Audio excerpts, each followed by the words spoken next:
Hello. Today we'll compare the United States with China in economic terms. Which US or China is greater and has more influence? Here is the possible factors or items to compare with each other in economic terms. These are numbers for the United States, those for China. In terms of total GDP, see, we normally use GDP figures to compare to different economies because statistics of GDP figures are readily available. In terms of nominal GDP for the United States is $21 trillion versus China's total GDP is 14 trillion in nominal terms. So, in nominal terms, GDP figure for US seems to be greater than China. But in real terms, by using the common price, levels, that is PPP, purchasing power parity, US number is again somewhere around 20 trillion versus China, that's 27 trillion. Again, surprisingly, China's number doubles when you use PPP to get the real GDP number. So here in the real terms, China seems to be greater than the United States in economic terms. So it depends on which measure you adopt. You could say, well, US is greater than China, or China is greater than US. One might say, well, these are the total GDP. But it's important to look at the per person figure, in other words, GDP per capita, total GDP divided by population, to get the the so-called personal or individual amount of income or product. In terms of nominal GDP per capita, US has a very high figure, that's 65,000. In real terms, similar number, $67,000. Whereas China's figures are so low. For nominal GDP per capita, number is only 10,000. Even though we use PPP, in other words, in real terms, number certainly doubles, but still $20,000, much less than US figure.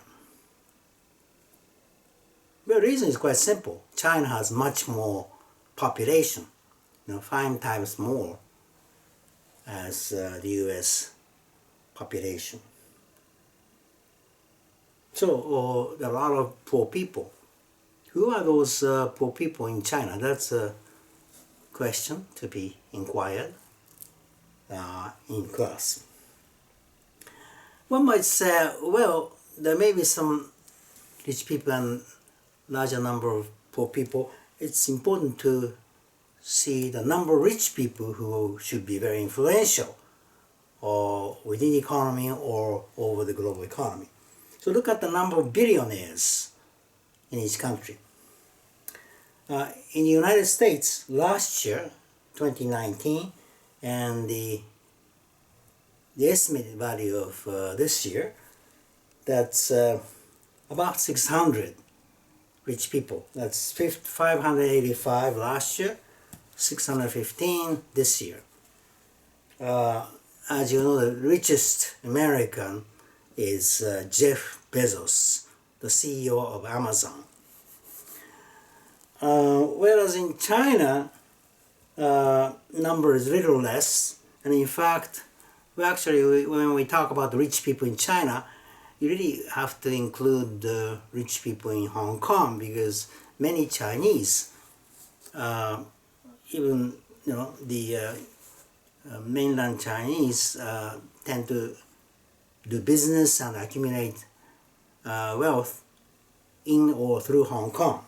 So when you include the number of rich people in Hong Kong, the total number is last year was 540 something, which is very similar to the number of billionaires in the United States last year, 585. So last year it was almost neck to neck, or almost the same. But the estimate value of this year is somewhat different. The U.S. continues to increase the number of rich billionaires, whereas China's number seems to be declining because of the slowdown in the Chinese economy last year. So in terms of number of billionaires, U.S. seems to have a little bit greater number. But again, you might say rich-poor gap plays such an important role. Not just the rich, but the rich-poor comparison is more important. Well, we know the important coefficient to measure the degree of inequality in an economy, so-called Gini coefficient. We will study this coefficient in detail in class, but roughly speaking, the higher the value of Gini coefficient, the higher degree of inequality. So if rich-poor gap widens, then this number increases. And you see in both countries, numbers are quite similar, 48, 46, compared to other major countries like Japan, it's 38, India, 36, and most of the advanced nations, Europe and in Asia, tend to have a Gini coefficient around 20-something or 30. So Japan's number is very high actually, but the US number is really the highest of all advanced nations in terms of Gini coefficient. China number is high, but many of the developing nations tend to have a much higher number, sometimes 50, 60, and 70 among major developing nations. Well, because in the process of economic development, you tend to have a very rich entrepreneurs or business people on one hand, and a vast amount of poor people on the other hand in developing economies. So the India has an exceptionally low number, 36, to be followed by China, and then a lot higher numbers for other developing nations. But anyway, comparing China with the United States, numbers are quite similar. International trade. For the United States, you know that the imports are much greater than exports. The U.S. tends to import more than it exports. So it has a huge amount of deficit, trade deficit. Now China's situation is the opposite.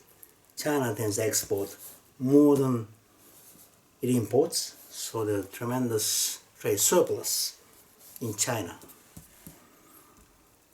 And you could make some conclusion or something, but look at the total figures for the international trade for both countries compared to their GDP figures. These figures are relatively small compared to the total GDP, about 30%. Up to 30% here compared to GDP. 30 to 30% for China. These are relatively low compared to the other advanced nations. Like most of Asian and European countries tend to have this ratio around 40%, 50%, sometimes 60 to 70%. And so both China and US tend to have a little bit low ratio of international trade values compared to the total GDP. Well, because domestic economies are so huge, GDP is so huge compared to the values of international trade. So this may not be a major factor in deciding which economy is greater and more influential. However, investment is quite important. When you talk about investment, you have to distinguish between the annual flow of investment, you know, in and out of the country versus the accumulated stock of past foreign investment abroad and also within each country. And when you look at the annual flow, United States has received more investment than it invested towards outside. So the U.S. is receiving investment in net terms. The same with China. China has received 155 billion foreign investment, whereas the China invested into the outside world by 98 billion. And when you include Hong Kong's figures essentially doesn't change.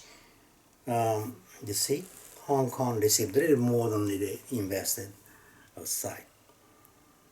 So US and China both are recipient countries of foreign investment these days. However, historically, that's not the case. US has invested so much abroad in Asia and Europe, so it has accumulated a huge amount of huge stock of foreign investment abroad, more than 5 trillion than it has ever received from outside. That's 4 trillion. So difference is net investment, accumulated investment from the United States to the other countries. So as a net creditor, so to speak, U.S. should be receiving a lot of receipts, returns, and interests and profits from abroad every year. Whereas China's situation is just the opposite. It has accepted more than $1 trillion from outside, whereas it has invested 1.3 trillion. So this difference is the net amount of the foreign investment received. And when you include Hong Kong, the situation doesn't change much. So this is the major difference in the investment scene, and it should be an important factor in deciding which country is more influential. Finally, if both US and China are receiving more investment than they receive, who are investing into those two countries? Well, for example, Japan. Annually, it invests more than $200 billion outside of Japan, whereas it is taking in only 37 billion. So Japan is investing a lot in both the US and China, and so are some of the European countries like Germany, for example, are investing a lot. So that's the situation. So there are a lot of items to take into account to decide which economy, US or China, is greater and more influential. So we discussed this issue more in class.